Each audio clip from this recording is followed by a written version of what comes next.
Assalamualaikum warahmatullahi wabarakatuh. Di sini saya akan mempresentasikan pemanasan global dan perubahan iklim.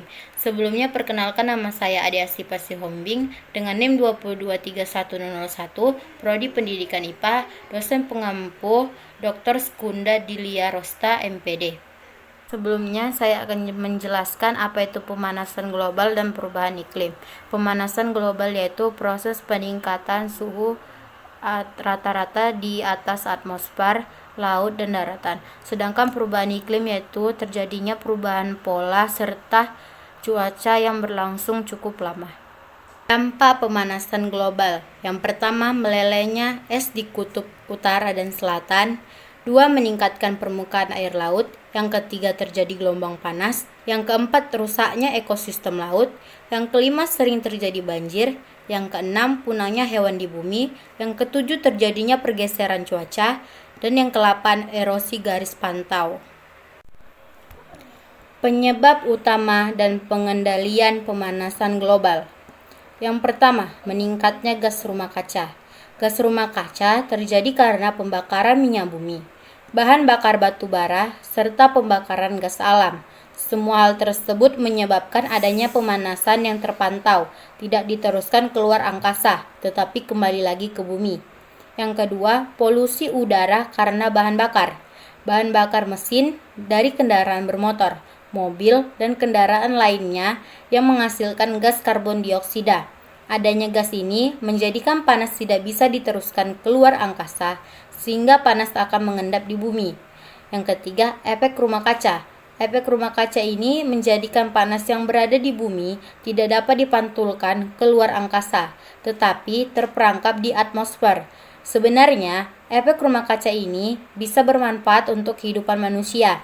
Namun, jika berlebihan akan menjadikan efek pada iklim dan cuaca yang ada di bumi. Dampak pemanasan global bagi Indonesia.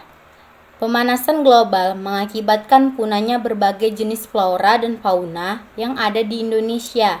Selain itu, pemanasan global menyebabkan kenaikan suhu global, sehingga siklus air dan kelembapan udara menjadi terganggu.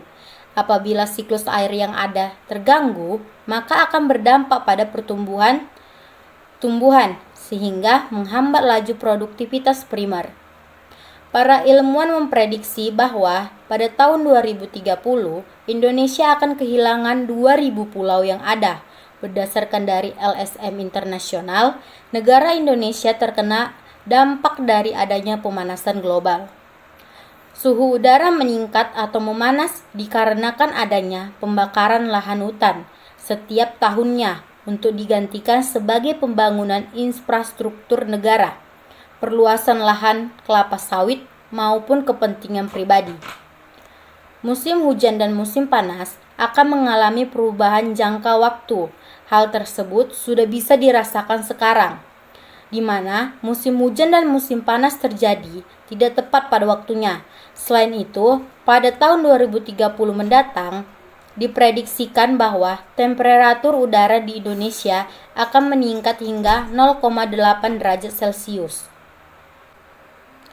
Ada beberapa langkah yang dapat kita antisipasi. Yang pertama, mengurangi pemakaian energi listrik. Yang kedua, mengurangi pemakaian plastik. Yang ketiga, mengurangi memakan daging sapi. Yang keempat, memakai kendaraan umum. Dan yang kelima, menanam pohon. Kyoto Protocol. Kyoto Protocol yang menjadi konsensus bersama antar negara maju dan berkembang pada seri 3 Conference of the Parties COP3 di Kyoto pada bulan Desember 1993 mengenai global warming, terutama oleh negara-negara maju. Perlu diketahui bahwa emisi CO2 dari 30 negara maju saja yang berpenduduk 20% dari penduduk dunia menyumbang 2/3 emisi salah satu gas rumah kaca. Negara maju cukup membantu sebanyak-banyaknya negara berkembang mengurangi emisi dengan dana kompensasi karbon. Negara-negara sedang berkembang yang emisi CO2-nya relatif rendah, contohnya Indonesia, 0,8 sampai 2, miliar ton per tahun. berkesempatan mendapatkan dana kompensasi karbon dari negara maju. Ada beberapa perubahan iklim. Yang pertama, vulnerable livelihood. Yang kedua, kemiskinan. Yang ketiga, negara lemah. Dan yang keempat, migrasi. Sekian presentasi dari saya. Saya ucapkan terima kasih. Assalamualaikum warahmatullahi wabarakatuh.